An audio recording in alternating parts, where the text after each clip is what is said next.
Баршаңызға қайырлы күн. Сіздермен Айнұр. Мен сіздерге бүгін голубцы дайындап көрсететін боламын.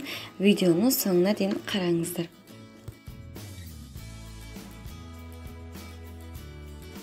Ол үшін біз осындай кастрюльде қайнап жатқан суға капустаның сыртқы жапырақтарын бөліп алып саламыз. Біздің жапырақтарымыз жұмсарып дайын болғанша біз ішіне салатын салмасын дайындаймыз. Ол үшін тартылған ет және оның үстіне ұсақтап туралған орам жапырақ және жуа саламыз. Негізі орам жапырақтың орнына күрішті де пайдалануға болады.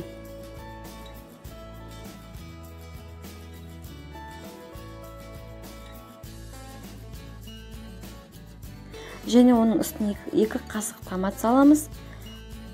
Сосын бұрыш, тұз саламыз, яғни дәміне қарай саламыз.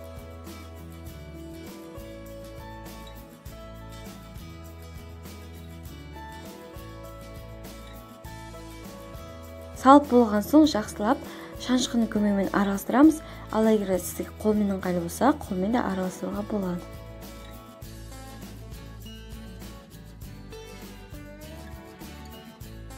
Енді голубцының бетіне салатын патлет дайындаймыз. Ол үшін сковородкаға ұсақтап туралған пияз саламыз және де үккіштен өткізілген сәбіз саламыз. Мен томат салдым. Негізі томат салу салмау ол өз еркіңізде. Дәміне қарай тұз салдым. Жақсылап араластырамыз. Араластырып болған соң оның үстіне біз су құямыз. Орташа отта қайнатамыз. Жақсылап қайнап пісуі керек. Біздің капустамыздың сыртқы жапырақтары өте дайын болды, өте жұмсақ. Көрдіңіздер ме? Өте жұмсақ та болды. Енді біз оған ішіне салмасын саламыз. Яғни тартылған ет саламыз. Мен әрқайсысына 3 қасықтан салдым. Осы саламыз және 2 шетінде осылай ораймыз. Видеода көрсетілгендей орап шығасыздар.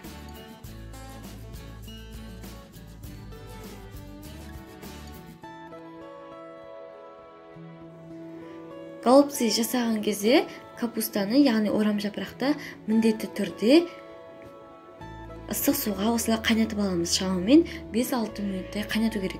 Егер қайнатпай пайдаланатын болсаңыздар, біздің орам жапырақтарымыз қатты болғасын ысынып кетеді және біздің голубцалар шықпай қалады. Сондықтан міндетті түрде қайнатамыз. Сонда біздің голубцаларымыз өте жұмсақ әрі керемет болып шығады.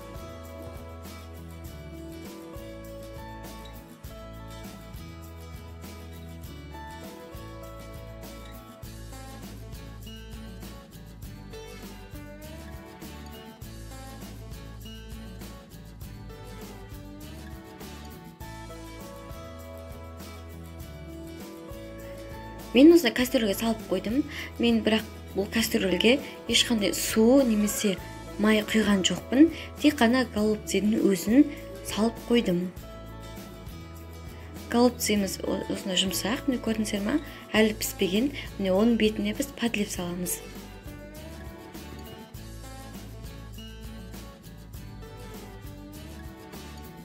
Енді жай отта шамамен 40-45 минуттай пісіріп аламыз. Және де шетіне су құямыз. Міне менде 40 минуттай пісіп шықты. Өте жұмсақ әрі нәзік болды. Қазір мен сіздерге ортасын кесіп көрсетемін. Барлық жері толықтай пісті. Мен міне ортасын бөліп көрсеттім. Өте жұмсақ әрі нәзік болып шықты. Барлықтарыңызға жасап көруге кеңес беремін. Себебі бұл өте жеңіл дайындалады. Менің видеомыз соңына дейін қарағандарыңызға рахмет. Каналыма тіркеліп лайк басуды ұмытпаңыздар.